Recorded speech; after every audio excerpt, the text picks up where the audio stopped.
मेहमान साधु संग की सुनो मेरे मीता, सुनो मेरे मीता। मेहमान साधु संग की सुनो मेरे मीता, सुनो मेरे मीता।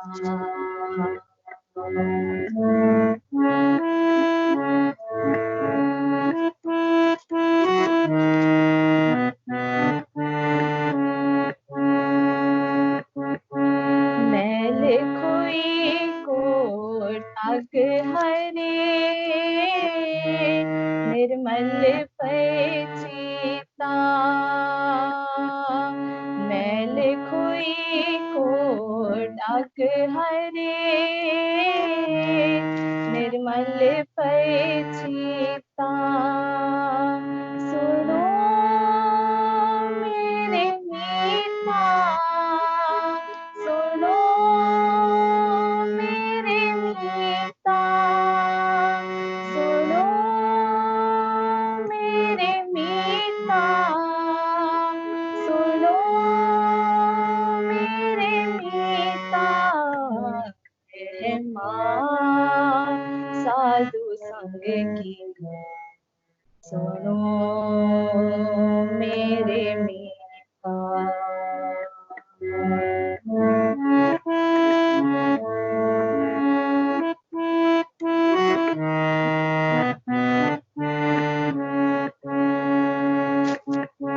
पिंगल पर्वत पार परे, खल चतर बकीता।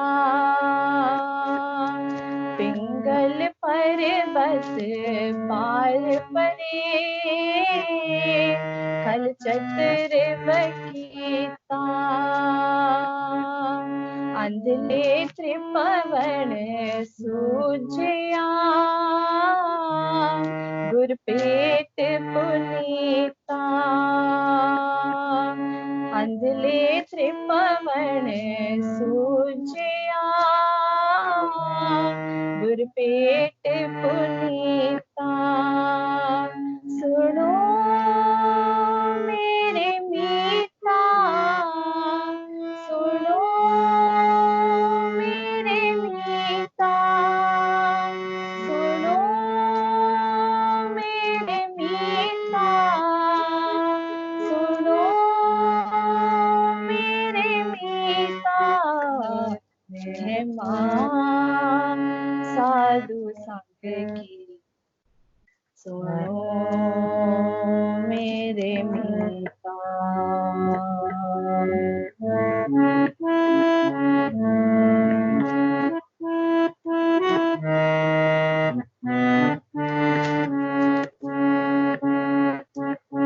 ऐसी भगत गोविंद की हित हंसती जीता। जो जो कीनो आपनो, तिस अभय दान दीता। जो जो कीनो आपनो, तिस अभय दान दीता। सुनो मेरे मीता, सुनो मेरे मीता, सुनो मेरे मीता, सुनो मेरे मीता। मेहमान साधु संग की सुनो मेरे मीता, सुनो मेरे मीता।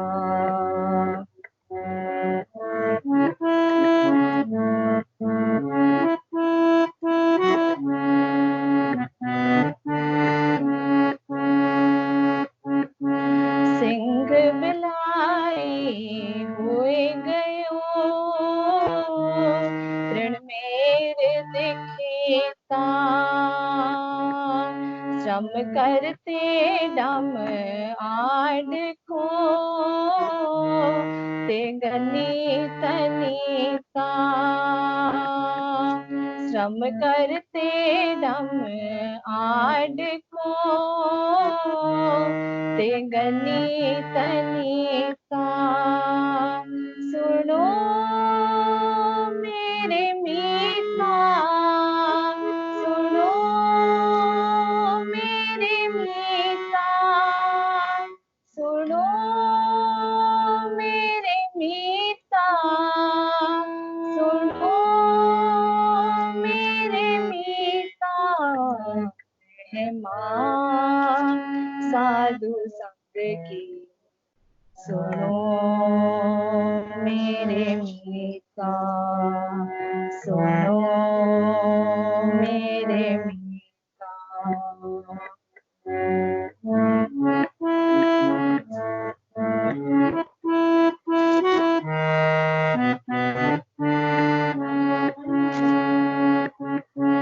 कवन वडाई कह सको बेअंत गुनीता कवन वडाई कह सको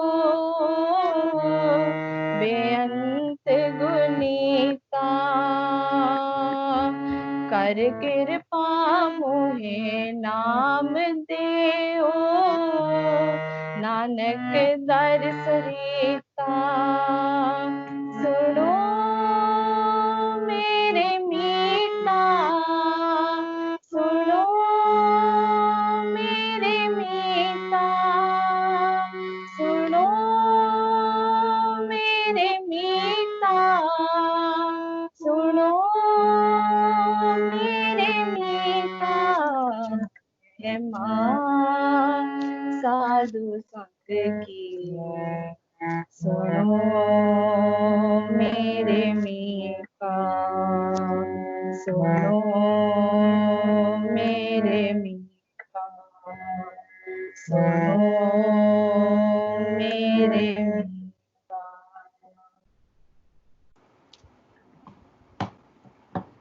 ਜਿਹੜਾ ਸ਼ਬਦ ਅਸੀਂ ਹੁਣੇ ਸ਼ਰਵਣ ਕੀਤਾ ਹੈ ਗੁਰੂ ਮਹਾਰਾਜ ਸਾਨੂੰ ਸਮਝਾਉਂਦੇ ਨੇ ਹੇ ਮੇਰੇ ਮੀਤ ਸਾਧੂ ਸੰਗ ਦੀ ਵਡਿਆਈਆਂ ਨੂੰ ਸੁਣ ਮਤਲਬ ਇੱਕ ਗੱਲ ਤੇ ਸਪਸ਼ਟ ਹੈ ਕਿ ਸੰਗਤ ਦੀ ਸਾਡੇ ਜੀਵਨ ਵਿੱਚ ਬਹੁਤ ਅਹਿਮੀਅਤ ਹੈ ਤੇ ਆਮ ਤੌਰ ਤੇ ਵੀ ਅਸੀਂ ਵੇਖਦੇ ਹਾਂ ਕਿ ਕਿਸੇ ਚੀਜ਼ ਦੀ ਪ੍ਰਾਪਤੀ ਹੁੰਦੀ ਹੈ ਜਾਂ ਕੁਝ ਮਾੜਾ ਜਾਂ ਚੰਗਾ ਹੁੰਦਾ ਹੈ ਉਧਰ ਵੀ ਸੰਗਤ ਦਾ ਪ੍ਰਭਾਵ ਪੈਂਦਾ ਹੈ। ਵੀਰ ਜੀ ਤੁਹਾਨੂੰ ਕੀ ਲੱਗਦਾ ਹੈ ਇਸ ਬਾਰੇ ਸਾਨੂੰ ਸੰਗਤ ਦੀ ਪਰਿਭਾਸ਼ਾ ਤੇ ਇਸ ਦੀ ਇੰਪੋਰਟੈਂਸ ਵੀ ਨਾਲ ਦੱਸੋ। ਜਦੋਂ ਵੀ ਕੋਈ ਚੀਜ਼ ਬਹੁਤ ਇੰਪੋਰਟੈਂਟ ਹੋਏ ਉਸ ਚੀਜ਼ ਨੂੰ ਉਸ ਨੁਕਤੇ ਨੂੰ ਉਸ ਕਨਸੈਪਟ ਨੂੰ ਚੰਗੀ ਢੰਗ ਨਾਲ ਸਮਝ ਜਾਣਾ ਅਤਿ ਲਾਜ਼ਮੀ ਹੈ। ਤੁਸੀਂ ਹੁਣੇ ਅਰਜ਼ ਕੀਤਾ ਕਿ ਗੁਰੂ ਸਾਹਿਬ ਸਮਝਾਉਂਦੇ ਪਏ ਨੇ ਮਹਿਮਾ ਇੰਪੋਰਟੈਂਸ ਸਮਝਾਉਂਦੇ ਪਏ ਨੇ। ਹੁਣ ਗੁਰੂ ਗ੍ਰੰਥ ਸਾਹਿਬ ਦੇ ਵਿੱਚ ਇੱਕ ਥਾਂ ਨਹੀਂ ਅਨੇਕ ਥਾਵਾਂ ਤੇ ਵੈਸੇ ਤੇ ਇਹ ਜੋ ਸ਼ਬਦ ਹੁਣੇ ਅਸਾਂ ਸਾਰਿਆਂ ਨੇ ਸੁਣਿਆ ਇਸ ਪੂਰੇ ਸ਼ਬਦ ਦੇ ਅੰਦਰ ਹੀ ਮਹਿਮਾ ਦੱਸੀ ਗਈ ਹੈ ਸੰਗਤ ਦੀ ਕਿ ਸੰਗਤ ਜਦੋਂ ਮਨੁੱਖ ਦੇ ਮਨ ਨੇ ਕਰ ਲਿੱਤੀ ਤੇ ਜੀਵਨ ਦੇ ਵਿੱਚ ਇੱਕ ਕਿਹੋ ਜਿਹੀ ਕ੍ਰਾਂਤੀ ਆਏਗੀ ਕਿਹੋ ਜਿਹੇ ਟਰਾਂਸਫੋਰਮੇਸ਼ਨਸ ਆਉਣਗੇ ਚੇਂਜਸ ਆਉਣਗੇ। ਪਰ ਗੁਰੂ ਗ੍ਰੰਥ ਸਾਹਿਬ ਦੇ ਵਿੱਚ ਅਸੀਂ ਦੇਖਦੇ ਹਾਂ ਜਦੋਂ ਅਸੀਂ ਪਿਆਰ ਨਾਲ ਧਿਆਨ ਨਾਲ ਪੜ੍ਹੀਏ ਤੇ ਗੁਰੂ ਸਾਹਿਬ ਅਨੇਕ ਥਾਵਾਂ ਤੇ ਸਾਨੂੰ ਕੋਈ ਖਾਸ ਸੰਗਤ ਕਰਨ ਦੀ ਪ੍ਰੇਰਨਾ ਦਿੰਦੇ ਨੇ ਅਤੇ ਨਾਲ ਨਾਲ ਕਿਸੇ ਸੰਗਤ ਤੋਂ ਬਚਣ ਦਾ ਵੀ ਸੁਨੇਹਾ ਉਪਦੇਸ਼ ਸਲਾਹ ਬਖਸ਼ਦੇ ਨੇ ਤਾਂ ਕਿ ਅਸੀਂ ਆਪਣੇ ਜੀਵਨ ਨੂੰ ਸਵਾਰ ਸਕੀਏ।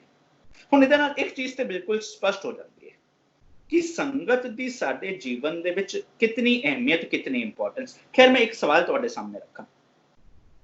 ਮੰਨ ਲਓ ਅਸੀਂ ਸਾਰੇ ਇੱਕ ਕਮਰੇ ਵਿੱਚ ਹੋਈਏ ਇੱਕ ਰੂਮ ਦੇ ਵਿੱਚ ਹੋਈਏ ਜਾਂ ਇਸ ਤਰ੍ਹਾਂ ਮੰਨ ਲਓ ਕਿ ਇੱਕ ਘਰ ਦੇ ਵਿੱਚ 10 ਜੀ ਰਹਿੰਦੇ ਹੋ।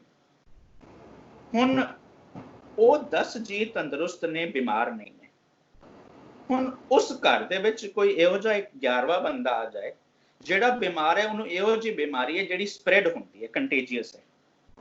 ਤੁਹਾਡੇ ਅਨੁਸਾਰ ਕੀ ਉਹ 10 ਬੰਦਿਆਂ ਨੂੰ ਖਤਰਾ ਹੈ ਕਿ ਨਹੀਂ? ਬਿਲਕੁਲ ਹੈ। ਹੁਣ ਜੇ ਖਤਰਾ ਹੈ ਮਤਲਬ ਇਹ ਚੀਜ਼ ਸਪਸ਼ਟ ਹੋ ਗਈ ਕਿ ਸਾਡੇ ਸਰੀਰ ਨੇ ਵੀ ਸੰਗਤ ਦਾ ਅਸਰ ਕਬੂਲਿਆ। ਹੁਣ ਜਦੋਂ ਇਹ ਚੀਜ਼ ਅਸੀਂ ਮੰਨਦੇ ਹਾਂ, ਚਲ ਖੈਰ ਇੱਕ ਦੋ ਐਗਜ਼ਾਮਪਲ ਹੋਰ ਲੈ ਲਈਏ। ਅਗਰ ਕਿਸੇ ਨੇ ਆਪਣੇ ਬੱਚੇ ਨੂੰ ਇੱਕ ਸਕੂਲ ਦੇ ਵਿੱਚ ਪਾਣਾ ਹੋਇਆ, ਹੁਣ ਉਹ ਸਕੂਲ ਦੇ ਵਿੱਚ ਪਾਣ ਲੱਗਿਆ ਕਿ ਉਹ ਮਨੁੱਖ ਇਹ ਸੋਚਦਾ ਕਿ ਨਹੀਂ ਸੋਚਦਾ ਕਿ ਉਸ ਬੱਚੇ ਨੂੰ ਕਿਹੋ ਜੀ ਸੰਗਤ, ਕਿਹੋ ਜਿਹਾ ਫਰੈਂਡ ਸਰਕਲ, ਕਿਹੋ ਜਿਹੇ ਟੀਚਰਸ ਮਿਲਣਗੇ, ਕਿ ਉਹ ਸੋਚਦਾ ਕਿ ਨਹੀਂ? ਬਿਲਕੁਲ ਇਹ ਸੋਚ ਲਾਜ਼ਮੀ ਹੈ। ਹੁਣ ਜੇ ਅਗਰ ਇਹ ਸੋਚ ਵੀ ਲਾਜ਼ਮੀ ਹੈ, ਮੰਨ ਲਓ ਕਿਸੇ ਬੰਦੇ ਨੇ ਇੱਕ ਘਰ ਲੈਣਾ, ਹੁਣ ਅਗਰ ਮੰਨ ਲਓ ਕਿਸੇ ਨੇ ਘਰ ਰੈਂਟ ਤੇ ਰਹਿਣਾ, ਹੁਣ ਇਹ ਗੱਲ ਤੇ ਪੱਕੀ ਹੈ ਉਹ ਰੈਂਟ ਦੇਖੇਗਾ। ਕਿਸੇ ਨੇ ਘਰ ਖਰੀਦਣਾ ਹੈ, ਇਹ ਗੱਲ ਵੀ ਪੱਕੀ ਉਹ ਦੇਖੇਗਾ ਕਿ ਉਸ ਘਰ ਦੀ ਕੀ ਕੀਮਤ ਹੈ। ਪਰ ਉਹ ਨਾਲ ਕੀਮਤ ਦੇ ਨਾਲ ਇੱਕ ਬੜੀ ਅਹਿਮ ਚੀਜ਼ ਦੇਖੇਗਾ ਕਿ ਨਹੀਂ, ਕਿ ਉਸ ਘਰ ਦੇ ਆਸ-ਪਾਸ ਉਹਦਾ ਆਂਢ ਗੁਆਂਢ ਕਿਹੋ ਜਿਹਾ। ਹਾਂਜੀ, ਯੈਸ। ਹੁਣ ਜੇ ਸਾਰੀਆਂ ਚੀਜ਼ਾਂ ਦੇਖਾਂਗੇ ਤੇ ਸਪਸ਼ਟ ਹੁੰਦਾ ਪਿਆ ਕਿ ਸੰਗਤ ਕਿਤਨੀ ਇੰਪੋਰਟੈਂਟ ਹੈ।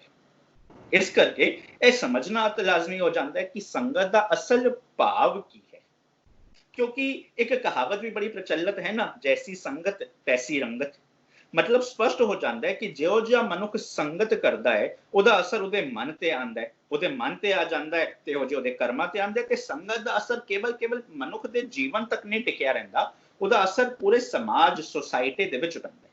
ਇਸ ਕਰਕੇ ਗੁਰੂ ਸਾਹਿਬ ਸਾਨੂੰ ਬਾਰ-ਬਾਰ ਸਮਝਾਉਂਦੇ ਪਏ ਨੇ, ਭਲਿਆ ਪੁਰਖਾ ਸੰਗਤ ਕਰਨੀ ਸਿੱਖ ਲੈ। ਤੇ ਗੁਰੂ ਸਾਹਿਬ ਆਪ ਹੀ ਸਮਝਾਉਂਦੇ ਨੇ, ਸਤ ਸੰਗਤ ਕੈਸੀ ਜਾਣੀਏ ਜਿੱਥੇ ਏਕੋ ਨਾਮ ਵਖਾਨੀਏ। ਏਕੋ ਨਾਮ ਹੁਕਮ ਹੈ। ਹੁਣ ਜਦੋਂ ਇਤਨਾ ਸਪਸ਼ਟ ਕਰਕੇ ਸਮਝਾਉਂਦੇ ਪਏ ਨੇ, ਭਲਿਆ ਪੁਰਖਾ ਸੰਗਤ ਤੇਰੇ ਜੀਵਨ ਦੇ ਵਿੱਚ ਅਤ ਲਾਜ਼ਮੀ ਹੈ, ਬਹੁਤ ਜ਼ਰੂਰੀ ਹੈ। ਹੁਣੇ ਅਸਾਂ ਸੁਣਿਆ ਮਹਿਮਾ ਸਾਧੂ ਸੰਗ ਕੀ, ਸੁਣੋ ਮੇਰੇ ਮੀਤਾ। ਹੁਣ ਇਤਨੀ ਇੰਪੋਰਟੈਂਸ ਹੈ ਤੇ ਫਿਰ ਪਹਿਲਾ ਇੱਕ ਸਵਾਲ ਖੜਾ ਹੋ ਜਾਏਗਾ ਕਿ ਸੰਗਤ ਦਾ ਭਾਵ ਸਮਝਣ ਤੋਂ ਪਹਿਲਾਂ, ਕਿਉਂਕਿ ਅਸੀਂ ਪਹਿਲਾ ਸਟੈਪ ਸਮਝ ਰਿਹਾ ਸੰਗਤ ਤੇ ਇੰਪੋਰਟੈਂਟ ਹੈ। ਹੁਣ ਦੂਜਾ ਇੱਕ ਸਵਾਲ ਖੜਾ ਹੋ ਜਾਏਗਾ ਕਿ ਕੇਵਲ ਤਾਂ ਕੇਵਲ ਬਾਹਰਲੀ ਤੌਰ ਤੇ ਫਿਜ਼ੀਕਲ ਸੰਗਤ ਦੀ ਗੱਲ ਚੱਲਦੀ ਪਈ ਹੈ, ਕਿਉਂਕਿ ਅਸੀਂ ਇਹ ਚੀਜ਼ ਤੇ ਬਿਲਕੁਲ ਮੰਨਦੇ ਹਾਂ ਬਾਹਰਲੀ ਤੌਰ ਤੇ ਇੱਕ ਮਨੁੱਖ ਦੂਜੇ ਮਨੁੱਖ ਤੇ ਅਸਰ ਪਾਉਂਦਾ ਹੈ। ਇਸ ਕਰਕੇ ਇੱਕ ਚੰਗੇ ਮਾਪਿਓ ਦੇਖਦੇ ਨੇ ਕਿ ਉਹਨਾਂ ਦਾ ਬੱਚਾ ਕਿਹੋ ਜੀ ਸੰਗਤ ਦੇ ਵਿੱਚ ਹੈ। ਅਸੀਂ ਇਹਦੇ ਵਿੱਚ ਕੋਈ ਦੋ ਰਾਏ ਨਹੀਂ ਹੈ ਕਿ ਬਾਹਰਲੀ ਤੌਰ ਤੇ ਮਨੁੱਖ ਇਕੱਠੇ ਮਿਲ ਕੇ ਹੀ ਸਮਾਜ ਬਣਦੇ ਹਨ। ਪਰ ਕੀ ਗੁਰੂ ਸਾਹਿਬ ਕੇਵਲ ਬਾਹਰਲੀ ਲੋਕਾਂ ਦੀ ਗੱਲ ਇਧਰ ਕਰਦੇ ਪਏ ਨੇ ਜਾਂ ਸੰਗਤ ਦੀ ਪਰਿਭਾਸ਼ਾ ਗੁਰੂ ਸਾਹਿਬ ਕੁਝ ਹੋਰ ਕਰਦੇ ਪਏ ਨੇ? ਇਹ ਚੀਜ਼ ਮੈਨੂੰ ਲੱਗਦਾ ਹੈ ਪਹਿਲੇ ਸਮਝਣੀ ਅਤ ਲਾਜ਼ਮੀ। हाँ जी ਵੀਰ ਜੀ, ਜੇ ਗੁਰੂ ਪਾਤਸ਼ਾਹ ਸਿਰਫ ਮੈਨੂੰ ਲੱਗਦਾ ਹੈ ਅਗਰ ਉਹ ਗੱਲ ਕਰ ਰਹੇ ਹੋਣਗੇ ਬਾਹਰਲੀ ਤੌਰ ਤੇ ਫਿਜ਼ੀਕਲ ਸੰਗਤ ਦੀ, ਹੋਰ ਅਸਾਂ ਨੂੰ ਇੱਕ ਚੀਜ਼ ਪਤਾ ਹੈ ਕਿ ਬਾਣੀ ਜੋ ਹੈ ਉਹ ਕੰਟੈਕਸਚੁਅਲ ਹੈ। ਮਤਲਬ ਕਿ ਉਹ ਹਰ ਜਗ੍ਹਾ ਤੇ ਹਰ ਸਿਚੁਏਸ਼ਨ ਵਿੱਚ ਅਸੀਂ ਉਸ ਨੂੰ ਅਪਲਾਈ ਕਰ ਸਕਦੇ ਹਾਂ, ਕਿਉਂਕਿ ਉਹ ਸਿਚੁਏਸ਼ਨਲ ਤੌਰ ਤੇ ਵੀ ਅਸਾਂ ਨੂੰ ਉਹ ਪਰਟੀਕੁਲਰ ਸਰਕਮਸਟੈਂਸ ਤੋਂ ਸੋਚਣੇ ਵਿੱਚ ਉਹ ਸਾਨੂੰ ਹੈਲਪ ਕਰਦੀ ਹੈ, ਕਿਉਂਕਿ ਉਹ ਗਿਆਨ ਰੂਪ ਹੈ। ਤਾਂ ਫਿਰ ਅੱਜ ਦੇ ਟਾਈਮ ਤੇ ਤਾਂ ਅਸੀਂ ਸੋਚਾਂਗੇ ਕਿ ਸੰਗਤ ਤਾਂ ਅਸੀਂ ਕਰ ਹੀ ਨਹੀਂ ਸਕਦੇ, ਕਿਉਂਕਿ ਅਸੀਂ ਤਾਂ ਸੰਗਤ ਦੀ ਡੈਫੀਨੇਸ਼ਨ ਨੂੰ ਇੱਕ ਫਿਜ਼ੀਕਲ ਤੌਰ ਤੇ ਬੰਦ ਰਹੇ ਹਾਂ। ਕਿਉਂਕਿ ਅੱਜ ਦੇ ਟਾਈਮ ਤੇ ਤਾਂ ਇੱਕ ਵੱਡਾ ਵਾਇਰਸ ਜੋ ਹੈ, ਇੱਕ ਵੱਡਾ ਪੈਂਡੇਮਿਕ ਜੋ ਖਤਰਾ ਹੈ ਉਹ ਹਰ ਕਿੱਥੇ ਫੈਲਿਆ ਹੋਇਆ ਹੈ। ਤੇ ਇਸ ਸਮੇਂ ਜੇ ਅਸੀਂ ਬੰਦਿਆਂ ਨੂੰ ਮਿਲੀਏ ਤਾਂ ਉਹ ਖਤਰੇ ਤੋਂ ਘੱਟ ਨਹੀਂ ਹੈ। ਤਾਂ ਜੇ ਅਸੀਂ ਸੰਗਤ ਦੀ ਡੈਫੀਨੇਸ਼ਨ ਨੂੰ ਸਿਰਫ ਫਿਜ਼ੀਕਲ ਤੌਰ ਤੇ ਹੀ ਮੰਨਾਂਗੇ ਤਾਂ ਕਿੱਥੇ ਸਾਨੂੰ ਆਪਣੀ ਸੋਚ ਨੂੰ ਵੀ ਇਹ ਸਮਝਾਉਣਾ ਪਏਗਾ ਕਿ ਜੋ ਅਸੀਂ ਸਮਝ ਰਹੇ ਹਾਂ ਕਿ ਉਹ ਸਹੀ ਹੈ ਜਾਂ ਨਹੀਂ। ਕਿਉਂਕਿ ਜੇ ਸੰਗਤ ਸਿਰਫ ਫਿਜ਼ੀਕਲੀ ਹੈ ਤਾਂ ਕੱਲ ਨੂੰ ਅਗਰ ਇਹ ਪੈਂਡੇਮਿਕ ਅਗਰ ਸੋਲਵ ਵੀ ਹੋ ਰਿਹਾ ਹੈ ਤਾਂ ਮੈਂ ਕਿੱਥੇ ਇਵੇਂ ਦੀ ਜਗ੍ਹਾ ਤੇ ਜਾ ਰਿਹਾ ਜਿੱਥੇ ਸਾਧਨ ਹੀ ਨਹੀਂ ਹੈ ਕੋਈ ਮੈਨੂੰ ਉਹ ਸੰਗਤ ਕਰਨੇ ਦਾ। ਸਪੋਜ਼ ਮੈਂ ਕੱਲ ਰਿਸਰਚ ਕਰਨੇ ਕਿੱਥੇ ਅੰਟਾਰਕਟਿਕਾ ਜਾਂ ਕਿੱਥੇ ਜਾ ਰਹੀ ਹਾਂ ਤਾਂ ਫਿਰ ਕੀ ਮੈਂ ਸੰਗਤ ਕਰ ਹੀ ਨਹੀਂ ਪਾਵਾਂਗੀ? ਜਦਕਿ ਸੰਗਤ ਦੀ ਤਾਂ ਗੁਰੂ ਪਾਤਸ਼ਾਹ ਕਹਿ ਰਹੇ ਨੇ ਕਿ ਬੜੀ ਮਹਿਮਾ ਹੈ, ਫਿਰ ਤਾਂ ਮੈਂ ਵੀ ਸੰਗਤ ਤੋਂ ਵਾਂਝੀ ਰਹਿ ਜਾਵਾਂਗੀ। ਤਾਂ ਕੀ ਤੁਸੀਂ ਮੈਨੂੰ ਦੱਸੋਗੇ ਕਿ ਸੰਗਤ ਦੀ ਪਰਿਭਾਸ਼ਾ ਜੋ ਹੈ ਉਹ ਫਿਜ਼ੀਕਲ ਅਸੀਂ ਜੋ ਕਿੰਨੇ ਟਾਈਮ ਤੋਂ ਉਹ ਸਮਝ ਕੇ ਚੱਲ ਰਹੇ ਉਸ ਤੋਂ ਅਸੀਂ ਬਾਹਰ ਕਿਵੇਂ ਨਿਕਲ ਸਕਦੇ ਹਾਂ? ਕਬੀਰ ਸਾਹਿਬ ਨਾ ਇੱਕ ਚੀਜ਼ ਬਿਲਕੁਲ ਸਪਸ਼ਟ ਕਰਦੇ ਨੇ, ਕਬੀਰ ਮਨ ਪੰਖੀ ਪਇਓ ਉੱਡ ਉੱਡ ਦਿਸ਼ ਜਾਏ। ਹੁਣ ਜਿਹੜਾ ਮੇਰਾ ਮਨ ਹੈ ਨਾ ਉਹ ਥਾਂ ਥਾਂ ਤੇ ਜਾਂਦਾ ਹੈ, ਕਿਉਂਕਿ ਮਨ ਟਿਕਦਾ ਨਹੀਂ ਹੈ। ਇਸੇ ਕਰਕੇ ਗੁਰੂ ਗ੍ਰੰਥ ਸਾਹਿਬ ਦੀ ਬਾਣੀ ਇਹ ਵੀ ਸਪਸ਼ਟ ਕਰਦੀ ਹੈ, ਮੇਰੇ ਮਨ ਪਰਦੇਸੀ ਵੇ ਪਿਆਰੇ ਆਓ ਕਰੇ, ਕਿਉਂ ਬਾਹਰ ਭਟਕ ਰਿਹਾ ਯਾਰ। ਗੁਰੂ ਸਾਹਿਬ ਇਸ ਕਰਕੇ ਤੇ ਪਿਆਰ ਨਾਲ ਸਮਝਾਉਂਦੇ ਨੇ, ਬਾਹਰ ਢੂੰਡਤ ਬਹੁਤ ਦੁੱਖ ਪਾਵੇ। ਯਾਰ ਦੁਖੀ ਹੋਏਗਾ, जितना बाहर जाएगा ना दुखी होएगा। मैं नहीं चाहता तू दुखी होए। इस करके गुरु साहब देखो कितने प्यार ਨਾਲ ਸਮਝਾਉਂਦੇ ਨੇ, ਬਾਹਰ ਢੂੰਡਤ बहुत दुख पावे, कर अमृत घट माही जियो। यार अपने आप की कभी सेल्फ इंट्रोस्पेक्शन कर, रब जी तो तेरे अंदर है। ਹੁਣ ਜਦੋਂ ਇਹ ਚੀਜ਼ ਸਮਝ ਲੈਂਦੇ ਆ ਫਿਰ ਇੱਕ ਚੀਜ਼ ਬਿਲਕੁਲ ਸਪਸ਼ਟ ਹੋ ਜਾਂਦੀ ਹੈ। ਮੈਂ ਫਿਰ ਦੁਹਰਾਵ ਕਰਦਾ, ਬਾਹਰਲੀ ਤੌਰ ਤੇ ਸਮਾਜ ਦਾ, ਬੰਦਿਆਂ ਦਾ ਸਾਡੇ ਜੀਵਨ ਤੇ ਅਸਰ ਪੈਂਦਾ ਹੈ, ਪਰ ਜਦੋਂ ਅਸੀਂ ਇਹ ਸਮਝਾਂ ਕਿ ਜੋ ਪਰਿਭਾਸ਼ਾ ਗੁਰੂ ਸਾਹਿਬ ਸਾਨੂੰ ਦਿੰਦੇ ਪਏ ਨੇ, ਜਿੱਧਰ ਲੈ ਕੇ ਜਾਂਦੇ ਪਏ ਨੇ, ਉਧਰ ਗੁਰੂ ਸਾਹਿਬ ਸੰਗਤ ਦੀ ਪਰਿਭਾਸ਼ਾ ਉਸ ਅਸਰ ਨੂੰ ਕਹਿੰਦੇ ਨੇ, ਜਿਹੜਾ ਅਸਰ ਇੱਕ ਮਨੁੱਖ ਦਾ ਮਨ, ਇੱਕ ਮਨੁੱਖ ਦੀ ਬੁੱਧ, ਇੱਕ ਮਨੁੱਖ ਦਾ ਸੁਰਤ ਕਬੂਲਦਾ ਹੈ। ਹੁਣ ਜਿਹੋ ਜਿਹਾ ਅਸਰ ਉਹਦਾ ਮਨ, ਉਹਦੀ ਸੁਰਤ, ਉਹਦਾ ਧਿਆਨ ਕਬੂਲੇਗਾ, ਇਹੋ ਜਿਹੇ ਉਹਦੇ ਸੰਸਕਾਰ ਬਣਦੇ ਜਾਣਗੇ। ਜਿਹੋ ਜਿਹੇ ਉਹਦੇ ਸੰਸਕਾਰ ਬਣਨਗੇ, ਇਹੋ ਜਿਹੇ ਉਹਦੇ ਕਰਮ ਬਣਨਗੇ। ਅੱਜ ਦਾ ਐਗਜ਼ਾਮਪਲ ਲੈ ਲਈਏ, ਬੜੇ ਸੌਖੇ ਲਫ਼ਜ਼ਾਂ ਵਿੱਚ ਸਮਝ ਆ ਜਾਏਗਾ। ਗੁਰੂ ਸਾਹਿਬ ਕਹਿੰਦੇ ਪਏ ਨੇ ਮਹਿਮਾ ਸਾਧੂ ਸੰਗ ਕੀ, ਸੁਣੋ ਮੇਰੇ ਮੀਤਾ। ਹੁਣ ਮਹਿਮਾ ਕੀ ਹੈ? ਜਦੋਂ ਗੁਰੂ ਸਾਹਿਬ ਕਹਿੰਦੇ ਪਏ ਨੇ ਪਿੰਗੁਲ ਪਰਬਤ ਪਾਰ ਪਰੇ, ਹੁਣ ਜਿਹੜਾ ਅਪਾਹਜ ਸੀ ਉਹ ਪਰਬਤ ਦੀ ਚੋਟੀ ਤੇ ਚਲ ਗਿਆ। ਹੁਣ ਗੁਰੂ ਸਾਹਿਬ ਸਮਝਾਉਂਦੇ ਪਏ ਨਾ ਅਸੀਂ ਕਿਵੇਂ ਅਪਾਹਜ ਹਾਂ, ਪੈ ਕੇ ਚਰਨ ਕਰ ਭਾਵ ਕੇ ਲੋਇਨ ਸੁਰਤ ਕਰੇ। ਸਾਡੇ ਕੋਲ ਨਾ ਪੈ ਕੇ ਚਰਨ ਨੇ, ਨਾ ਪਿਆਰ ਵਾਲੇ ਹੱਥ ਨੇ, ਨਾ ਉਹ ਸੁਰਤੀ ਦੀਆਂ ਅੱਖਾਂ ਨੇ। ਇਸ ਕਰਕੇ ਅਸੀਂ ਕਿਵੇਂ ਉਹ ਰੱਬ ਜੀ ਨੂੰ ਆਪਣੇ ਅੰਦਰ ਵੇਖ ਸਕਦੇ ਸੀ, ਕਿਵੇਂ ਅਸੀਂ ਰੱਬ ਜੀ ਨੂੰ ਇੱਕ ਦੂਜੇ ਵਿੱਚ ਵੇਖ ਸਕਦੇ ਸੀ? ਪਿੰਗਲੇ ਸੀ। ਹੁਣ ਉਹ ਅੱਖਾਂ ਹੀ ਨਹੀਂ ਸੀ ਜਿਹਦੇ ਨਾਲ ਰੱਬ ਜੀ ਦੇ ਦਰਸ਼ਨ ਹੋ ਸਕਦਾ। ਪਰ ਜਦੋਂ ਉਹ ਸੰਗਤ ਸਾਡੇ ਉਧਰ ਵੀ ਆਉਣ ਤੋਂ ਪਹਿਲਾਂ, ਇੱਕ ਮਾਂ ਪਿਓ ਨੇ ਜਦੋਂ ਇੱਕ ਬੱਚਾ ਹੈ, ਉਸ ਬੱਚੇ ਦੀ ਸੰਗਤ ਤੇ ਫਰੈਂਡ ਸਰਕਲ ਤੇ ਅਸਰ ਰੱਖਦੇ ਨੇ। ਅੱਛੀ ਗੱਲ ਹੈ, ਰੱਖਣੀ ਵੀ ਚਾਹੀਦੀ ਹੈ।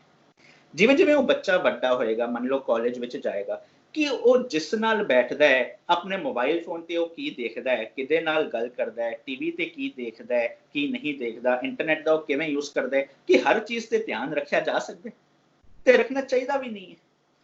ਜੇ ਨਹੀਂ ਹੋ ਸਕਦਾ ਤੇ ਜਦੋਂ ਉਸ ਬੱਚੇ ਦੇ ਮਨ ਦੇ ਵਿੱਚ ਉਸ ਸੰਗਤ ਦਾ ਕਨਸੈਪਟ ਕਲੀਅਰ ਹੋ ਗਿਆ ਕਿ ਸੰਗਤ ਦੀ ਪਰਿਭਾਸ਼ਾ ਕੀ ਹੈ, ਜਦੋਂ ਉਹ ਸਮਝ ਜਾਏਗਾ ਕਿ ਜਿਹੜੀ ਚੀਜ਼, ਜਿਹੜੀ ਸੁਰਤ ਦੇ ਵਿੱਚ ਜਿਸ ਚੀਜ਼ ਦਾ ਅਸਰ ਮੈਂ ਕਬੂਲਦਾ ਹਾਂ, ਉਹ ਮੇਰੇ ਜੀਵਨ ਤੇ ਪ੍ਰਭਾਵ ਪਾਉਂਦੀ ਹੈ।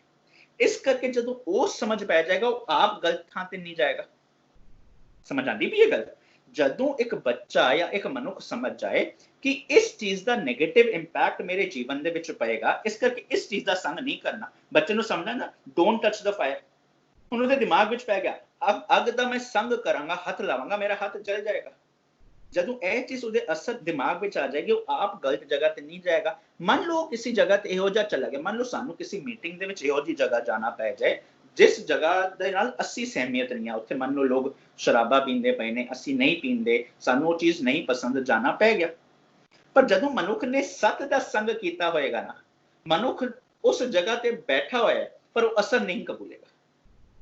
ਇਸ ਕਰਕੇ ਸੰਗਤ ਦੀ ਪਰਿਭਾਸ਼ਾ ਗੁਰੂ ਸਾਹਿਬ ਸਮਝਾਉਂਦੇ ਪਏ ਨੇ, ਭਲਿਆ ਪੁਰਖਾ ਸੰਗਤ ਉਹ ਅਸਰ ਹੈ ਜੋ ਇਸ ਸ਼ਬਦ ਵਿੱਚ ਕਹਿੰਦੇ ਪਏ ਨੇ ਨਾ, ਮਹਿਮਾ ਸਾਧੂ ਸੰਗ ਕੀ। ਉਹ ਗੁਰੂ ਸਾਹਿਬ ਦੀ ਸੰਗਤ ਦਾ ਅਸਰ ਦੇਖ ਪਿੰਗੁਲ ਪਰਬਤ ਪਾਰ ਪਰੇ, ਖਲ ਚਤੁਰਬ ਕੀਤਾ। ਹੁਣ ਜਿਹੜਾ ਪਿੰਗਲਾ ਸੀ, ਜਿਹਦੇ ਕੋਲ ਪੈ ਕੇ ਚਰਨ ਨਹੀਂ ਸੀ, ਜਿਹਦੇ ਕੋਲ ਸੁਰਤੀ ਦੇ ਵਿੱਚ ਉਹ ਅੱਖਾਂ ਨਹੀਂ ਸੀ ਸੁਰਤੀਆਂ ਵਾਲੀਆਂ, ਜਿਹਦੇ ਕੋਲ ਕਰ ਭਾਵ ਕਿ ਉਹ ਪਿਆਰ ਵਾਲੇ ਹੱਥ ਨਹੀਂ ਸੀ, ਉਹ ਵੀ ਸਹਿਜ ਦੀ ਚੋਟੀ ਤੇ ਚੜ ਜਾਂਦੇ। ਹੁਣ ਅੱਗੇ ਵੀ ਦੇਖਾਂਗੇ ਤੇ ਗੁਰੂ ਸਾਹਿਬ ਕਿਵੇਂ ਸਪਸ਼ਟ ਕਰਦੇ ਪਏ ਨੇ, ਐਸੀ ਭਗਤ ਗੋਬਿੰਦ ਕੀ ਕੀਟ ਹਸਤੀ ਜੀਤਾ। ਦੇਖੋ ਕਿਵੇਂ ਨਿਮਰਤਾ ਨੇ ਅਹੰਕਾਰ ਨੂੰ ਜਿੱਤ ਲਿਆ।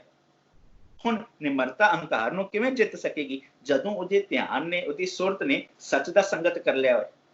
ਹੁਣ ਜਦੋਂ ਇਸ ਚੀਜ਼ ਨੂੰ ਸਮਝਾਂਗੇ, ਫਿਰ ਗੁਰੂ ਸਾਹਿਬ ਇਹ ਚੀਜ਼ ਸਾਨੂੰ ਬੜੇ ਹੀ ਪਿਆਰ ਨਾਲ ਸਮਝਾਉਂਦੇ ਪਏ ਨੇ, ਭਲਿਆ ਪੁਰਖਾ ਜਦੋਂ ਤੇਰਾ ਮਨ ਪੰਖੀ ਬਣ ਕੇ ਬਾਰ-ਬਾਰ ਜਾਂਦਾ ਪਿਆ ਨਾ, ਇਸ ਕਰਕੇ ਗੁਰੂ ਸਾਹਿਬ ਕਹਿੰਦੇ ਪਏ ਨੇ, ਮੇਰੇ ਮਾਧੋ ਜੀ ਸਤ ਸੰਗਤ ਮਿਲੇ ਸੋ ਤਰਿਆ। ਜਦੋਂ ਸੱਚ ਦੀ ਸੰਗਤ ਤੇਰੀ ਸੁਰਤ ਨੇ ਕਰ ਲਈ, ਗੁਰੂ ਨਾਨਕ ਸਾਹਿਬ ਸਮਝਾਉਂਦੇ ਨੇ ਨਾ, ਸ਼ਬਦ ਗੁਰੂ ਸੁਰਤੁਨ ਚੇਲਾ। ਗੁਰੂ ਸ਼ਬਦ ਹੈ ਤੇ ਸੁਰਤੀ ਨੇ ਉਹਦਾ ਚੇਲਾ ਬਣਨਾ ਹੈ। ਇਸ ਕਰਕੇ ਗੁਰੂ ਸਾਹਿਬ ਕਹਿੰਦੇ ਪਏ ਨੇ, ਮੇਰੇ ਮਾਧੋ ਜੀ ਸਤ ਸੰਗਤ ਮਿਲੇ, ਜਿਸਨੇ ਸੱਚ ਦੀ ਸੰਗਤ ਕਰ ਲਈ ਨਾ, ਸੋ ਤਰ ਗਿਆ। ਯਾਰ ਤੂੰ ਪਾਰ ਹੋ ਜਾਏਗਾ, ਤੂੰ ਡੁੱਬੇਗਾ ਨਹੀਂ।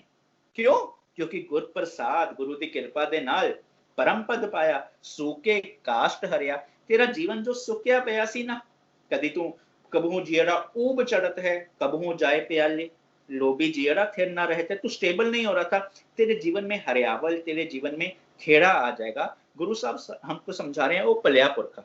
इस करके तू संगत का असल भाव समझ। संगत का भाव है जेड़ा असर साडा मन, साडी सुरत, साडी बुद्धि कबूलदी है, ਉਸ ਦਾ ਅਸਰ ਸਾਡੇ ਮਨ ਤੇ ਪੈਂਦਾ ਹੈ। ਉਸ ਕਰਕੇ ਇਹੋ ਜਿਹੇ ਸਾਡੇ ਸੰਸਕਾਰ ਬਣਦੇ ਨੇ ਤੇ ਇਹੋ ਜਿਹੇ ਸੰਸਕਾਰ ਸਾਡੇ ਕੰਮਾਂ ਚੋਂ ਬਾਹਰ ਨਜ਼ਰ ਆਉਂਦੇ ਨੇ, ਜਿਹਦਾ ਅਸਰ ਕੇਵਲ ਸਾਡੇ ਤੱਕ ਸੀਮਿਤ ਨਹੀਂ ਰਹਿੰਦਾ, ਪੂਰੇ ਸੁਸਾਇਟੀ ਵਿੱਚ ਰਹਿੰਦਾ ਹੈ। ਇਸ ਕਰਕੇ ਚੰਗੀ ਸੰਗਤ ਕਰਨਾ ਸਿੱਖ ਲੈ। ਇਸ ਕਰਕੇ ਇੱਕ ਕਹਾਵਤ ਹੈ ਨਾ, books are man's best friend. ਜਦੋਂ ਮਨੁੱਖ ਨੇ ਚੰਗੀਆਂ ਕਿਤਾਬਾਂ ਦੀ ਵੀ ਸੰਗਤ ਕਰ ਲਈ, ਉਹਦਾ ਦਿਮਾਗ ਇਹੋ ਜਿਹਾ ਡਿਵੈਲਪ ਹੋ ਜਾਏਗਾ। ਜਦੋਂ ਦਿਮਾਗ ਡਿਵੈਲਪ ਹੋ ਰਿਹਾ ਹੈ ਤੇ ਉਹ ਸਮਝ ਜਾਏਗਾ ਕਿ ਦੁਨੀਆ ਦੇ ਵਿੱਚ ਕਿਵੇਂ ਵਿਚਰਨਾ ਹੈ। ਤੁਹਾਨੂੰ ਸੰਗਤ ਦਾ ਇਹ ਕਨਸੈਪਟ ਸਮਝ ਆਇਆ? ਬਿਲਕੁਲ ਵੀਰ ਜੀ, ਹੁਣ ਤੇ ਸਪਸ਼ਟ ਹੀ ਹੋ ਜਾਂਦਾ ਹੈ ਨਾ ਵੀਰ ਜੀ ਕਿ ਗੁਰੂ ਸਾਹਿਬ ਕਿਸੇ ਬੰਦਿਆਂ ਦੀ ਇਕੱਠ ਦੀ ਗੱਲ ਨਹੀਂ ਕਰ ਰਹੇ, ਬਲਕਿ ਸੰਗਤ ਉਸ ਨੂੰ ਕਿਹਾ ਜਾ ਰਿਹਾ ਜਦੋਂ ਸਾਡਾ ਮਨ ਕਿਸੇ ਸੋਚ ਦੀ ਜਾਂ ਕਿਸੇ ਥਾਟ ਪ੍ਰੋਸੈਸ ਦਾ ਸੰਗ ਕਰ ਲੈ। ਕਬੀਰ ਸਾਹਿਬ ਦੇ ਸ਼ਲੋਕ ਨੂੰ ਵੀ ਜੇ ਅਸੀਂ ਸਮਝੀਏ, ਉਹ ਕਹਿੰਦੇ ਨੇ ਕਿ ਕਬੀਰ ਸਾਕਤ ਸੰਗ ਨ ਕੀਜੀਏ, ਦੂਰੇ ਜਾਈਏ ਭਾਗ, ਬਾਸਨ ਕਾਰੋ ਪਰਸੀਏ ਤੋ ਕਛ ਲਾਗੇ ਦਾਗ। ਬੇਸਿਕਲੀ ਅਸੀਂ ਇਹ ਸਮਝਦੇ ਹਾਂ ਕਿ ਉਹ ਕਿਸੇ ਬੰਦੇ ਦੀ ਗੱਲ ਨਹੀਂ ਕਰ ਰਿਹਾ ਇੱਥੇ ਸਾਕਤ ਦੀ, ਬਲਕਿ ਉਹ ਉਸ ਥਾਟ ਪ੍ਰੋਸੈਸ ਦੀ, ਉਹ ਸੋਚ ਦੀ ਗੱਲ ਕਰ ਰਹੇ ਨੇ, ਜਿਹਦੇ ਕਰਕੇ ਮੇਰੀ ਬਿਰਥੀ ਉਹ ਸਾਕਤ ਵਾਲੀ ਹੋ ਜਾਂਦੀ ਹੈ। ਤੇ ਉਹ ਸਾਨੂੰ ਕਹਿ ਰਹੇ ਨੇ ਕਿ ਤੂੰ ਉਸ ਸੋਚ ਦੀ, ਤੂੰ ਉਸ ਥਾਟ ਪ੍ਰੋਸੈਸ ਦਾ ਸੰਗ ਨਾ ਕਰ, ਕਿਉਂਕਿ ਅਸੀਂ ਇਹ ਜਾਣਦੇ ਹਾਂ ਕਿ ਗੁਰੂ ਸਾਹਿਬ ਕਹਿੰਦੇ ਨੇ ਕਰਨੀ ਕਾਗਦ ਮਨ ਮਸਵਾਣੀ, ਬੁਰਾ ਭਲਾ ਦੋਇ ਲੇਖ ਪਏ, ਜੋ ਜੋ ਕਿਰਤ ਚਲਾਏ ਤਿਉ ਚਲੀਏ, ਤੋ ਗੁਣ ਨਾਹੀ ਅੰਤ ਹਰੇ। ਗੁਰੂ ਸਾਹਿਬ ਜਾਣਦੇ ਨੇ, ਉਹ ਸਾਨੂੰ ਇਹ ਦੱਸਦੇ ਨੇ ਕਿ ਜਿਹੋ ਜਿਹੇ ਵਿਚਾਰ ਮੇਰੇ ਮਨ 'ਚ ਆਣਗੇ ਉਹੋ ਜਿਹੇ ਕੰਮ ਮੈਂ ਕਰਾਂਗਾ, ਕਿਉਂਕਿ ਕਰਨੀ ਕਾਗਜ਼, ਜਿਸ ਤਰ੍ਹਾਂ ਤੁਸੀਂ ਸਮਝੋ ਕਿ ਜੋ ਮੇਰਾ ਆਚਰਣ ਹੈ, ਜੋ ਮੇਰਾ ਕੈਰੈਕਟਰ ਹੈ, ਉਹ ਇੱਕ ਪੇਜ ਹੈ, ਇੱਕ ਕਾਗਜ਼ ਹੈ, ਤੇ ਮਨ ਮਸਵਾਣੀ, ਤੇ ਉਹਦੇ ਤੇ ਲਿਖਣ ਵਾਲੀ ਜੋ ਦਵਾਤ ਹੈ ਉਹ ਮੇਰਾ ਮਨ ਹੈ। ਜਿਸ ਟਾਈਪ ਦੇ ਮੇਰੇ ਸੋਚ ਹੋਣਗੇ, ਮੇਰੇ ਵਿਚਾਰ ਹੋਣਗੇ, ਮੈਂ ਕੰਮ ਵੀ ਉਸ ਤਰ੍ਹਾਂ ਦੇ ਹੀ ਕਰਾਂਗਾ। ਇਸ ਕਰਕੇ ਇੱਥੇ ਜਦੋਂ ਸੰਗਤ ਦੀ ਗੱਲ ਚੱਲ ਰਹੀ ਹੈ, ਜਦੋਂ ਸਾਨੂੰ ਦੱਸਿਆ ਜਾ ਰਿਹਾ ਹੈ ਕਿ ਸਾਕਤ ਦਾ ਸੰਗ ਨਾ ਕਰ, ਉੱਥੇ ਗੱਲ ਚੱਲ ਰਹੀ ਹੈ ਕਿ ਉਹ ਬੁਰੇ ਸੋਚ ਦਾ ਸੰਗ ਨਾ ਕਰ, ਤਾਂ ਕਿ ਤੇਰਾ ਮਨ ਵੀ ਸੱਚ ਦੀ ਸੰਗਤ ਕਰੇ ਤੇ ਉਹਦੇ ਨਾਲ ਹੀ ਤੂੰ ਕੰਮ ਵੀ ਅੱਛੇ ਹੀ ਕਰੇ ਤੇ ਸੋਸਾਇਟੀ ਵਿੱਚ ਵੀ ਕੰਟਰੀਬਿਊਟ ਹੀ ਕਰੇ। Very nice. ਬਹੁਤ ਹੀ ਸਪਸ਼ਟ ਇੱਕ ਚੀਜ਼ ਸਾਹਮਣੇ ਤੁਸੀਂ ਰੱਖ ਦਿੱਤੀ ਕਿ ਕਬੀਰ ਸਾਹਿਬ ਜਿਵੇਂ ਕਹਿੰਦੇ ਪਏ ਨੇ, ਕਬੀਰ ਸਾਕਤ ਸੰਗ ਨਾ ਕੀਜੀਏ। ਹੁਣ ਮੇਰਾ ਇੱਕ ਸਵਾਲ ਫਿਰ ਦੁਬਾਰਾ ਤੁਹਾਡੇ ਅੱਗੇ, ਫਿਰ ਆਪਾਂ ਇਸ ਨੂੰ ਥੋੜਾ ਹੋਰ ਸਮਝਣ ਦੀ ਕੋਸ਼ਿਸ਼ ਕਰੀਏ। ਅਸੀਂ ਇਹ ਕਹਿੰਦੇ ਕਿ ਨਹੀਂ ਕਹਿੰਦੇ ਕਿ ਘਟ ਘਟ ਮੈਂ ਹਰ ਜੂ ਬਸੇ? ਅਸੀਂ ਪੜ੍ਹਦੇ ਆ ਨਾ, ਸਬੈ ਘਟ ਰਾਮ ਬੋਲੇ, ਰਾਮਾ ਬੋਲੇ, ਰਾਮ ਬਿਨਾ ਕੋ ਬੋਲੇ ਰੇ। ਅਸੀਂ ਪੜ੍ਹਦੇ ਆ ਕਿ ਖਾਲਕ ਖਲਕ ਮੈਂ, ਖਲਕ ਵਸੈ ਰਬ ਮੈਂ। ਹੁਣ ਜਦੋਂ ਅਸੀਂ ਇਹ ਪੜ੍ਹਦੇ ਆ, ਮਤਲਬ ਰੱਬ ਜੀ ਹਰ ਜਗ੍ਹਾ ਤੇ ਨੇ, ਫਿਰ ਕੀ ਇਸ ਤਰ੍ਹਾਂ ਹੋਏਗਾ ਕਿ ਕਬੀਰ ਸਾਹਿਬ ਕਿਸੇ ਨੂੰ, ਇੱਕ ਮਨੁੱਖ ਨੂੰ ਸਾਕਤ ਕਹਿਣਗੇ ਤੇ ਇੱਕ ਮਨੁੱਖ ਨੂੰ ਸਾਧ ਕਹਿਣਗੇ? ਕੀ ਇਵੇਂ ਹੋ ਸਕਦਾ? हाँ, ये गल तो एकदम स्पष्ट हो जाएंगे ना, क्योंकि जे असी इतिहास भी वेखिए तो गुरु पातशाह सबैकट राम बोले रामा बोले ਦੇ ਪ੍ਰਿੰਸੀਪਲ ਨੂੰ ਸਮਝ ਰਹੇ ਨੇ ਤੇ ਇਸ ਲਈ ਸਭ ਦੇ ਵਿੱਚ ਇੱਕ ਤਰ੍ਹਾਂ ਦੀ ਸੇਮ ਦੇਖਣੇ ਵਾਲੀ ਸੋਚਮ ਸ਼ਕਤੀ ਨੂੰ ਪੈਦਾ ਕਰਨ ਦੀ ਕੋਸ਼ਿਸ਼ ਕਰ ਰਹੇ ਨੇ ਆਪਣੇ ਵਿਚਾਰਾਂ ਦੇ ਰਾਹੀਂ। ਤੇ ਇਸ ਲਈ ਉਹ ਜੋ ਸੱਚ ਦਾ ਫਲਸਫਾ ਹੈ ਉਹ ਹਰ ਕਿੱਥੇ ਲੈ ਕੇ ਜਾ ਰਹੇ ਨੇ। ਤੇ ਜਦੋਂ ਅਸੀਂ ਸੰਗਤ ਦੇ ਕਨਸੈਪਟ ਨੂੰ ਵੀ ਵੇਖੀਏ ਤਾਂ ਕਬੀਰ ਸਾਹਿਬ ਇੱਕਦਮ ਸਪਸ਼ਟ ਕਰ ਰਹੇ ਨੇ, ਕਬੀਰ ਮਾਰੀ ਮਰੋ ਕੁਸੰਗ ਕੀ, केले निकट जो बेद। ਅਸੀਂ ਹੁਣ ਹੀ ਸਮਝਿਆ ਕਿ ਜੋ ਸੰਗਤ ਹੈ ਉਹ ਐਕਚੁਅਲ ਵਿੱਚ ਇੱਕ ਥਾਟ ਪ੍ਰੋਸੈਸ ਦਾ ਸੰਗ ਹੈ।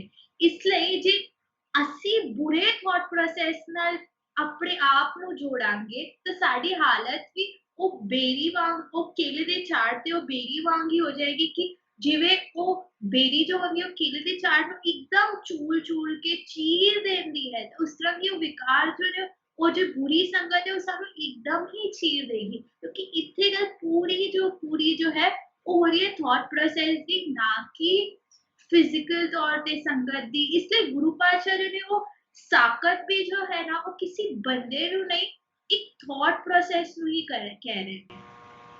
ਬਿਲਕੁਲ। ਤੁਸੀਂ ਹੁਣੇ ਸਾਹਮਣੇ ਸ਼ਲੋਕ ਵੀ ਰੱਖਿਆ ਨਾ, ਦੇਖੋ ਜਦੋਂ ਪੰਕਤੀਆਂ ਆਉਂਦੀਆਂ ਨੇ ਸਬੈ ਘਟ ਰਾਮ ਬੋਲੇ ਜਾਂ ਘਟ ਘਟ ਮੈਂ ਹਰ ਜੂ ਬਸੈ, ਹੁਣ ਦੇਖੋ ਗੱਲ ਕਿਵੇਂ ਸਪਸ਼ਟ ਹੋ ਜਾਂਦੀ ਹੈ ਕਿ ਕਿਸੇ ਇੱਕ ਬੰਦੇ ਨੂੰ ਸਾਕਤ ਨਹੀਂ ਕਿਹਾ ਜਾ ਰਿਹਾ। ਇਹ ਚੀਜ਼ ਬਹੁਤ ਸਮਝਣ ਵਾਲੀ ਹੈ ਕਿ ਅਸੀਂ ਕਿਸੇ ਨੂੰ ਸਾਕਤ ਕਹਿ ਹੀ ਨਹੀਂ ਸਕਦੇ। ਅਸੀਂ ਕੌਣ ਹੁੰਦੇ ਹਾਂ? ਅਸੀਂ ਸਵੈ ਪ੍ਰਚੋਲ ਕਰਨੀ ਹੈ ਕਿ ਕੋਈ ਸਾਕਤ ਵਾਲੀ ਬਿਰਤੀ ਮੇਰੀ ਤੇ ਨਹੀਂ ਬਣੀ ਪਈ। ਅਸੀਂ ਇਹ ਸੋਚ ਬੰਨੀ ਹੈ ਮੈਂ ਕਿਹੜੇ ਕੰਮ ਕਰਦਾ ਪਿਆ। ਜਦ ਤੁਸੀਂ ਨੇ ਸ਼ਲੋਕ ਰੱਖਿਆ ਨਾ, ਕਬੀਰ ਮਾਰੀ ਮਰੋਂ ਕੁਸੰਗ ਕੀ, ਕੇਲੇ ਨਿਕਟ ਜਿਉ ਬੇਰ। ਦੇਖੋ ਕਬੀਰ ਸਾਹਿਬ ਕਿੰਨੇ ਪਿਆਰ ਨਾਲ ਸਮਝਾਉਂਦੇ ਪਏ ਜੋ ਤੁਸੀਂ ਐਗਜ਼ਾਮਪਲ ਰੱਖੀ ਕਿ ਕੇਲੇ ਦਾ ਦਰਖਤ ਹੈ, ਉਹਦੇ ਪੱਤੇ ਨੇ, ਨਾਲ ਬੇਰੀ ਹੈ, ਕੰਡੇ ਲੱਗੇ ਹੋਏ ਨੇ। ਕਬੀਰ ਮਾਰੀ ਮਰੂੰ ਕੁਸੰਗ ਕੀ, ਜਦੋਂ ਤੇਰੀ ਸੁਰਤੀ ਤੇ ਕੁਸੰਗਤ ਦਾ ਦੇ ਕਿੰਨਾ ਭੈੜਾ ਅਸਰ ਹੁੰਦਾ ਹੈ। ਮਾਰੀ ਮਰੂੰ ਕੁਸੰਗ ਕੀ ਕੇਲੇ ਨਿਕਟ ਜਿਉਂ ਬੇਰ। ਮੰਨ ਲਓ ਹਵਾ ਆਈ, ਉਹ ਝੂਲੇ, ਬੇਰੀ ਦਾ ਦਰਖਤ ਹਿਲਿਆ, ਕੰਡੇ ਸੀ ਉਹ ਚੀਰੀਏ, ਕੇਲੇ ਦੇ ਪੱਤੇ ਨੇ ਚੀਰ ਚੀਰ ਹੋ ਗਏ। ਸਾਕਤ ਸੰਗ ਨਾਲ ਭੈੜੀ ਸੰਗਤ ਦਾ ਭਲਿਆ ਪੁਰਖਾ, ਤੇਰੇ ਜੀਵਨ ਦੇ ਵਿੱਚ ਇਹ ਅਸਰ ਪੈਂਦਾ। ਹੁਣ ਜੋ ਹੁਣੇ ਪੰਕਤੀ ਕਬੀਰ ਸਾਕਤ ਸੰਗ ਨਾ ਕੀਜੀਏ ਦੂਰੇ ਜਾਈਏ ਭਾਗ, ਬਾਸਨ ਕਾਰੋ ਪਰਸੀਏ ਤੋ ਕਛ ਲਾਗੇ ਦਾਗ। ਜਦੋਂ ਇੱਕ ਭਾਂਡਾ ਕਾਲਾ ਹੋਏ, ਉਹਦੇ ਤੇ ਕਾਲਕ ਲੱਗੀ ਹੋਏ, ਉਹਦੇ ਨਾਲ ਅਸੀਂ ਨਿਕਲ ਰਹੀ ਹੋਈ ਹੈ ਤੇ ਸਾਡੇ ਕੱਪੜੇ ਚਿੱਟੇ ਹੋਣ, ਅਸਰ ਕਿਸ ਤੇ ਪੈਂਦਾ ਹੈ? ਭਾਂਡੇ ਤੇ ਕਿ ਸਾਡੇ ਤੇ? ਸਾਡੇ ਚਿੱਟਿਆਂ ਕੱਪੜਾ ਤੇ ਨੇ। ਕਬੀਰ ਸਾਹਿਬ ਐਗਜ਼ਾਮਪਲ ਦੇ ਕੇ ਸਮਝਾਉਂਦੇ ਪਏ ਨੇ, ਜਦੋਂ ਤੂੰ ਗਲਤ ਚੀਜ਼ ਦਾ ਸੰਗ ਕਰੇਗਾ ਉਹਦਾ ਜਿਹੜਾ ਨਤੀਜਾ ਹੈ ਤੈਨੂੰ ਆਪ ਭੁਗਤਣਾ ਪਏਗਾ। ਇਸ ਕਰਕੇ ਉਹ ਸਾਕਤ ਸੰਗ ਤੋਂ ਬਚ ਕੇ ਕਿਹੜੀ ਸੰਗਤ ਕਰ? ਕਬੀਰ ਸੰਗਤ ਕਰੀਏ ਸਾਧ ਕੀ ਅੰਤ ਕਰੇ ਨਿਰਭਾ। ਜਦੋਂ ਇਹ ਚੀਜ਼ ਸਮਝ ਗਈ ਫਿਰ ਇੱਕ ਫੈਸਲਾ ਆ ਜਾਏਗਾ। ਫੈਸਲਾ ਕੀ ਆਏਗਾ? ਗੁਨਾਹ ਕਾ ਹੋਵੇ ਵਾਸਲਾ ਕੜਵਾਸ ਲਈ ਜੇ, ਜੇ ਗੁਣ ਹੋਵਨ ਸਾਜਨਾ ਮਿਲ ਸਾਂਝ ਕਰੀ ਜੇ। ਹੁਣ ਦੇਖੋ ਅੱਗੇ ਸਪਸ਼ਟ ਕਰ ਦਿੱਤਾ, ਸਾਂਝ ਕਰੀ ਜੇ ਗੁਨਾਹ ਕੇਰੀ। ਕਿੰਨਾ ਗੁਰੂ ਸਾਹਿਬ ਦੇਖੋ ਕਿਤੇ ਪਿਆਰ ਨਾਲ, ਜਿਸ ਇੱਕ ਪਿਓ ਹੁੰਦਾ ਨਾ ਆਪਣੀ ਬੱਚੇ ਦੀ ਉਂਗਲੀ ਫੜ ਕੇ ਉਹਨੂੰ ਮੰਜ਼ਿਲ ਤੱਕ ਲੈ ਕੇ ਜਾਂਦਾ ਹੈ, ਗੁਰੂ ਦੇਖੋ ਸਾਨੂੰ ਕਿਵੇਂ ਡੈਸਟੀਨੇਸ਼ਨ ਤੱਕ ਲੈ ਕੇ ਜਾ ਰਹੇ ਨੇ। ਗੁਰੂ ਸਾਹਿਬ ਕਹਿੰਦੇ ਪਏ ਨੇ ਸਾਂਝ ਕਰੀ ਜੇ ਗੁਨਾਹ ਕੇਰੀ, ਛੋੜ ਅਵਗੁਣ ਚਲੀਏ। ਤੂੰ ਸਾਂਝ ਕਿਹਦੇ ਪਾਣੀ ਹੈ? ਗੁਨਾਹ ਨਾਲ। ਸੰਗ ਕਿਹਦੀ ਕਰਨੀ ਹੈ? ਗੁਨਾਹ ਦੀ, ਚੰਗੀ ਸੋਚ ਦੀ। ਜਦੋਂ ਤੂੰ ਉਹ ਚੰਗੀ ਸੋਚ ਦੀ ਸੰਗਤ ਕਰਨੀ ਸਿੱਖ ਜਾਏਗਾ ਫਿਰ ਬਾਹਰਲੀ ਤੌਰ ਤੇ, ਜੋ ਮੈਂ ਬਾਰ-ਬਾਰ ਰਿਪੀਟ ਕਰਦਾ ਪਿਆ, ਇਹਦਾ ਮਤਲਬ ਇਹ ਨਾ ਸਮਝਿਓ ਬਾਹਰਲੀ ਤੌਰ ਤੇ ਮਨੁੱਖ ਦਾ ਸੰਗ ਇੰਪੋਰਟੈਂਟ ਨਹੀਂ ਹੈ। ਅਸੀਂ ਆਪਣੇ ਜੀਵਨ ਵੱਲ ਵੀ ਝਾਤ ਮਾਰ ਕੇ ਦੇਖੀਏ ਕਿਵੇਂ ਕਿਸੇ ਸਿਚੁਏਸ਼ਨ ਨੇ, ਬੰਦੇ ਨੇ ਸਾਡੇ ਤੇ ਪ੍ਰਭਾਵ ਪਾਇਆ। ਹੁਣ ਪਰ ਉਹ ਪ੍ਰਭਾਵ ਕਿਹੜੀ ਚੀਜ਼ ਸਾਡੇ ਤੇ ਪਾਏ ਤੇ ਕਿਹੜੀ ਨਾ ਪਾਏ, ਇਹਦਾ ਪੂਰਾ ਅਸਰ ਹੁੰਦਾ ਹੈ ਕਿ ਕਿਸ ਚੀਜ਼ ਦਾ ਅਸਰ ਅਸੀਂ ਕਬੂਲਿਆ ਹੈ। ਜਦੋਂ ਅਸੀਂ ਅੱਛੀ ਸੰਗਤ ਕਰਨੀ ਸਿੱਖ ਲਈ, ਅਸੀਂ ਸਮਝ ਜਾਵਾਂਗੇ ਕਿਹਦਾ ਅਸਰ ਅਸੀਂ ਕਬੂਲਣਾ ਹੈ ਤੇ ਕਿਸ ਚੀਜ਼ ਦਾ ਅਸਰ ਨਹੀਂ ਕਬੂਲਣਾ। ਸਮਾਜ ਦੇ ਵਿੱਚ ਬੜੀਆਂ ਅੱਛੀਆਂ ਚੀਜ਼ਾਂ ਆਣਗੀਆਂ, ਕੋਈ ਚੀਜ਼ਾਂ ਹੋਣਗੀਆਂ ਜੋ ਅੱਛੀਆਂ ਨਹੀਂ ਹੋਣਗੀਆਂ। ਜਦੋਂ ਅਸੀਂ ਸੰਗਤ ਕਰਨੀ ਸਿੱਖ ਲਈ, ਅਸੀਂ ਕਿਸੇ ਨੂੰ ਮਾੜਾ ਕਹਿਣ ਦੇ ਬਜਾਏ ਇਹ ਸਮਝ ਜਾਵਾਂਗੇ, no I do not belong to this, ਮੈਂ ਇਹ ਸੋਚ ਨੂੰ ਆਪਣੇ ਜੀਵਨ ਦੇ ਵਿੱਚ ਲਾਗੂ ਨਹੀਂ ਕਰਨਾ।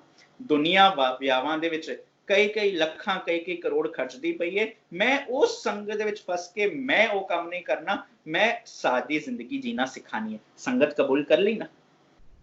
ਜਦੋਂ ਇਸ ਵੇ ਨਾਲ ਅਸੀਂ ਚੰਗੀ ਸੰਗਤ ਵੱਲ ਜਾਵਾਂਗੇ, ਹਾਂ ਦੁਨੀਆ ਮੰਨ ਲਓ ਕੋਈ ਇਹੋ ਜਿਹੇ ਕੰਮ ਕਰਦੀ ਪਈ ਹੈ ਕਿ ਸ਼ੋ ਆਫ ਦੇ ਚੱਕਰ ਵਿੱਚ ਤੁਸੀਂ ਇਹ ਕੰਮ ਕਰਨੇ ਨੇ, ਮੈਂ ਕਹਿੰਦਾ ਨਹੀਂ, ਮੈਂ ਤੁਹਾਡੇ ਅਗੇਂਸਟ ਨਹੀਂ ਆ। ਮੈਂ ਉਹ ਕੰਮ ਛੱਡ ਕੇ ਮੈਂ ਚੰਗੇ ਵਿਚਾਰਾਂ ਦੀ ਸੰਗਤ ਕਰਨੀ ਸਿੱਖ ਲਈ, ਮੈਂ ਮਿਹਨਤ ਕਰਨੀ ਸਿੱਖ ਲਈ, ਮੈਂ ਆਪਣੇ ਪੈਰਾਂ ਤੇ ਖੜਾ ਹੋਣਾ ਸਿੱਖ ਲਿਆ, ਮੈਂ ਉਦਮੀ ਬਣ ਗਿਆ।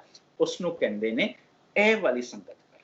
ਬਾਹਰਲੀ ਤੌਰ ਤੇ ਸੰਗਤ ਇੰਪੋਰਟੈਂਟ ਹੈ, ਪਰ ਉਹ ਸੰਗਤ ਆਈਡੈਂਟੀਫਾਈ ਤਾਂ ਕਰ ਪਾਵਾਂਗੇ ਜੇ ਅਸੀਂ ਆਪਣੀ ਅਸਲ ਜੋ ਗੁਰੂ ਸਾਹਿਬ ਸਾਨੂੰ ਸੰਗਤ ਦੀ ਪਰਿਭਾਸ਼ਾ ਦੇ ਰਹੇ ਨੇ। ਫਿਰ ਦੁਬਾਰਾ ਰਿਪੀਟ ਕਰਦਾ, ਸੰਗਤ ਦਾ ਭਾਵ ਉਹ ਅਸਰ ਜੋ ਸਾਡਾ ਮਨ, ਸਾਡਾ ਚਿੱਤ, ਸਾਡੀ ਬੁੱਧੀ ਕਬੂਲਦੀ ਹੈ। ਉਸ ਅਨੁਸਾਰ ਸਾਡੇ ਸੰਸਕਾਰ ਬਣਦੇ ਨੇ। ਜਿਵੇਂ ਸਾਡੇ ਸੰਸਕਾਰ ਬਣ ਗਏ ਤਿਵੇਂ ਅਸੀਂ ਕਰਮ ਕਰਾਂਗੇ। ਇਸ ਕਰਕੇ ਬਾਰ-ਬਾਰ ਗੁਰੂ ਸਾਹਿਬ ਸਮਝਾਉਂਦੇ ਪਏ ਨੇ, ਮਹਿਮਾ ਸਾਧੂ ਸੰਗ ਕੀ ਸੁਨੋ ਮੇਰੇ ਮੀਤਾ, ਮੈਲ ਕੋਈ। ਤੇਰੀ ਜ਼ਿੰਦਗੀ ਦੀ ਜੋ ਮੈਲ ਹੈ ਨਾ, ਮੈਲ ਲੱਗੀ ਹੈ ਮਨ ਨੂੰ। ਜਿਵੇਂ ਦੇਖੋ ਗੁਰੂ ਸਾਹਿਬ ਨੇ ਸਾਨੂੰ ਸਮਝਾਉਂਦੇ ਪਏ, ਮਨ ਮੈਲੇ ਸਭ ਕੁਛ ਮੈਲਾ, ਤਨ ਧੋਤੇ ਮਨ ਹੱਛਾ ਨੋਏ। ਹੁਣ ਮਨ ਮੈਲਾ ਤੇ ਸਭ ਕੁਛ ਹੀ ਮੈਲਾ। ਜਦੋਂ ਉਹ ਸੰਗਤ ਕਰ ਲਈ, ਜਦੋਂ ਤੇਰਾ ਮਨ ਸਾਫ਼ ਹੋ ਗਿਆ, ਮੈਲ ਕੋਈ ਕੋਟ ਅਘਰੇ ਨਿਰਮਲ ਪਏ ਚੀਤਾ। ਦੇਖ ਤੇਰਾ ਚਿੱਤ ਕਿਵੇਂ ਨਿਰਮਲ, ਮੈਲ ਤੋਂ ਰਹਿਤ ਹੋ ਜਾਏਗਾ, ਤੇਰਾ ਜੀਵਨ ਕਿਵੇਂ ਸੋਹਣਾ ਬਣ ਜਾਏਗਾ। ਗੁਰੂ ਸਾਹਿਬ ਸਾਨੂੰ ਇਹ ਸੰਗਤ ਦੀ ਪਰਿਭਾਸ਼ਾ ਸਮਝਾਉਂਦੇ ਪਏ ਨੇ। ਚੇਤਾ ਰੱਖ ਲਈ ਸੰਗਤ ਬੜੀ ਇੰਪੋਰਟੈਂਟ ਹੈ। ਚੇਤਾ ਰੱਖ ਲਈ ਸੱਚ ਦੀ ਸੰਗਤ ਕਰਨਾ ਸਿੱਖ ਲੈ। ਚੇਤਾ ਰੱਖ ਲਈ ਕੁਝ ਸੰਗਤ ਤੋਂ ਬਚ ਜਾ। ਚੇਤਾ ਰੱਖ ਲਈ ਕਿਸੇ ਬੰਦੇ ਨੂੰ ਸਾਕਤ ਨਾ ਕਹੀਂ। ਚੇਤਾ ਰੱਖ ਲਈ ਬਾਹਰ ਦੀ ਸੰਗਤ ਬਹੁਤ ਇੰਪੋਰਟੈਂਟ ਹੈ। ਚੇਤਾ ਰੱਖ ਲਈ ਉਹਦਾ ਅਸਰ ਤੇਰੇ ਜੀਵਨ ਤੇ ਪੈਂਦਾ ਹੈ। ਪਰ ਚੇਤਾ ਰੱਖ ਲਈ ਉਹ ਸਾਰੀਆਂ ਚੀਜ਼ਾਂ ਤੂੰ ਤਾਂ ਸਮਝ ਸਕੇਗਾ ਜੇ ਤੂੰ ਸੰਗਤ ਦੀ ਅਸਲ ਪਰਿਭਾਸ਼ਾ ਸਮਝ ਲਈ, ਜੋ ਕਿ ਹੈ ਸ਼ਬਦ ਗੁਰੂ ਸੁਰਤ ਤੋਂ ਚੇਲਾ। ਸਮਝ ਥੋੜਾ ਜਿਹਾ ਕਲੀਅਰ ਹੋਇਆ ਜੀ? ਹਾਂਜੀ ਬਿਲਕੁਲ। ਤੇ ਅਸੀਂ ਬਾਣੀ ਵਿੱਚ ਵੀ ਪੜ੍ਹਦੇ ਹਾਂ, ਇਹ ਮਨ ਜੈਸਾ ਸੇਵੈ ਤੈਸਾ ਹੋਵੈ, ਤੇ ਕਰਮ ਕਮਾਏ। ਤੇ ਜਦ ਇਸ ਤਰ੍ਹਾਂ ਅਸੀਂ ਸੰਗਤ ਦੇ ਕਨਸੈਪਟ ਨੂੰ ਸਮਝ ਲਵਾਂਗੇ ਤੇ ਆਪਣੇ ਆਪ ਹੀ ਮਨ ਚੰਗੇ ਵਿਚਾਰਾਂ ਰੱਬੀ ਗੁਣਾਂ ਦੀ ਸੰਗਤ ਕਰਨਾ ਸਿੱਖ ਲਏਗਾ। ਸਾਡੇ ਅੰਦਰੋਂ ਵਿਕਾਰ ਜੈਲਸੀ ਮੁੱਕ ਜਾਏਗੀ ਤੇ ਇੱਕ ਇਹੋ ਜਿਹੀ ਅਵਸਥਾ ਆ ਜਾਏਗੀ ਜਿਹੜਾ ਅਸੀਂ ਬਾਣੀ ਵਿੱਚ ਵੀ ਪੜ੍ਹਦੇ ਹਾਂ, ਬਿਸਰ ਗਈ ਸਭ ਤਾਤ ਪਰਾਈ, ਜਬ ਤੇ ਸਾਧ ਸੰਗਤ ਮੋਹਿ ਪਾਈ।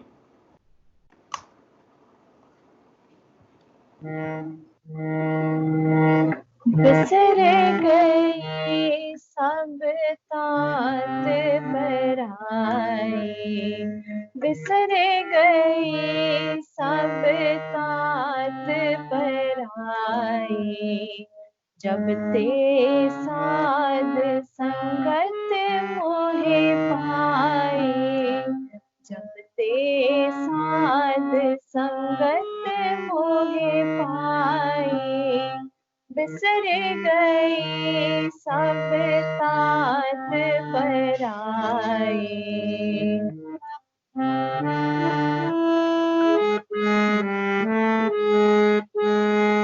ना को बैरी नहीं बेगाना,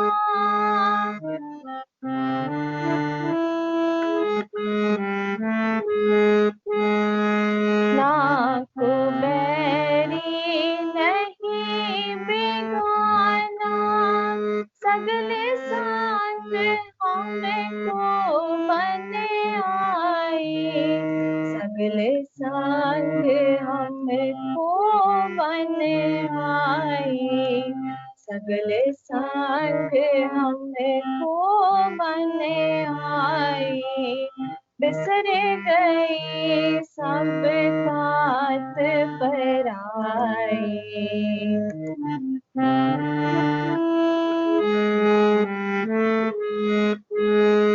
जो प्रभ की नो सो पल मान्यो,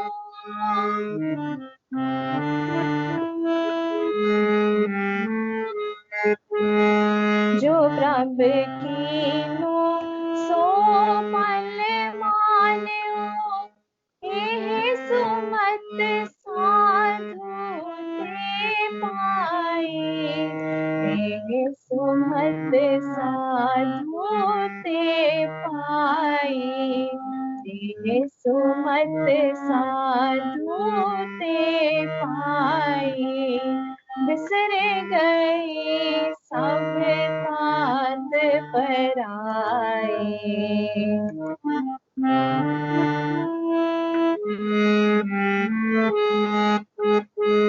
सब में रव रहिया प्रभ एकै,